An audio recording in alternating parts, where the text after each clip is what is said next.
Friends, welcome back to my channel. तो आज हमारी वीडियो का टॉपिक है एक्सटर्नल रिजॉर्प्शन। लास्ट वीडियो में मैंने आपको इंटरनल रिजॉर्प्शन के बारे में बताया था। आज मैं आपको बताने वाली हूँ एक्सटर्नल रिजॉर्प्शन क्या होता है। तो एक्सटर्नल रिजॉर्प्शन जैसे कि आप नाम से ही समझ सकते हैं, एक्सटर्नल मीन्स बाहरी सतह। तो एक्सटर्नली कोई भी रिजॉर्प्शन हो रहा है तो उसे हम एक्सटर्नल रिजॉर्प्शन बोलेंगे।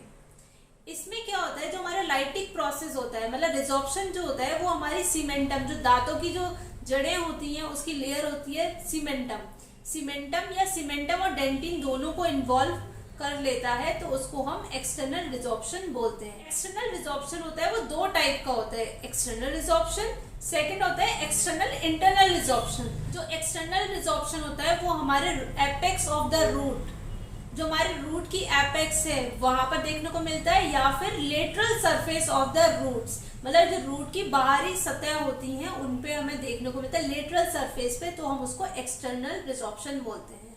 सेकंड मैंने आपको बताया एक्सटर्नल इंटरनल रिजॉर्प्शन। तो एक्सटर्नल इंटरनल रिजॉर्प्शन में हमारा रिजॉर्प्शन है वो एपेक्स पे तो होता ही होता है, साथ में वो पल्प को भी इन्वॉल्व कर लेता है, तो उसे हम एक्सटर्नल इंटरनल रिजॉर्प्शन बोलते हैं।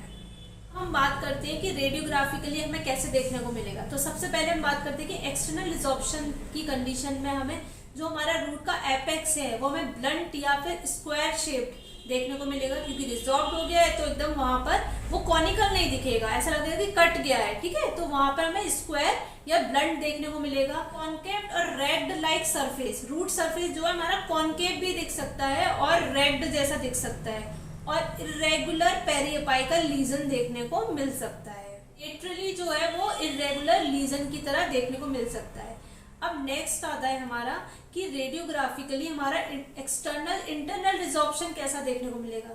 तो उसमें क्या हुआ, बाकी सारी चीजें सेम होंगी लेकिन वहां पर पल्प भी इन्वॉल्व हमें दिखेगा। अब हम बात करते हैं डिफरेंशियल डायग्नोसिस।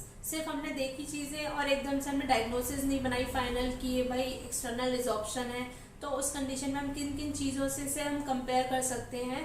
तो उसमें सबसे पहला आता है हमारा इंटरनल रिजॉर्प्शन, क्योंकि क्या है इसमें हमारा पल्प भी इन्वॉल्व हो रहा है, तो इस कंडीशन में वो एक्सटर्नल इंटरनल रिजॉर्प्शन भी हो सकता है, ठीक है।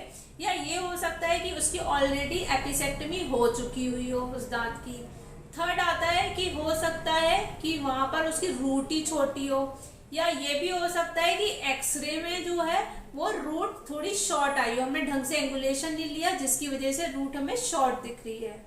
या ये भी हो सकता है कि पूरी तरीके से रूट ना बनी हो। बात करते हैं इसकी मैनेजमेंट की। तो मैनेजमेंट में सबसे पहले क्या करेंगे, रिमूवल ऑफ द कॉज, जिस वजह से एक्सटर्नल रिजॉर्प्शन होने के हमें चांसेस लगते हैं वो उस कॉज को रिमूव करेंगे। सेकंड नंबर पे आता है हमारा एपिसेक्टमी करेंगे, और थर्ड नंबर पे प्रॉपर क्यूरेटार्ज करेंगे, और जो भी रिजॉर्ब्ड एरिया है उसकी हम लेटरली फिलिंग करेंगे। तो ये सारी चीज़ें हम करके इसको मैनेज कर सकते हैं। मैंने बहुत ही सीधे सरल शब्दों में कोशिश किया आपको समझाने की, फिर भी इसके बाद लगता है कि कोई आपकी क्वेरी रहती है तो प्लीज़ कमेंट बॉक्स में मैसेज जरूर ड्रॉप करिएगा। Thank you for watching my video. Don't forget to like, subscribe and share. Bye bye, take care.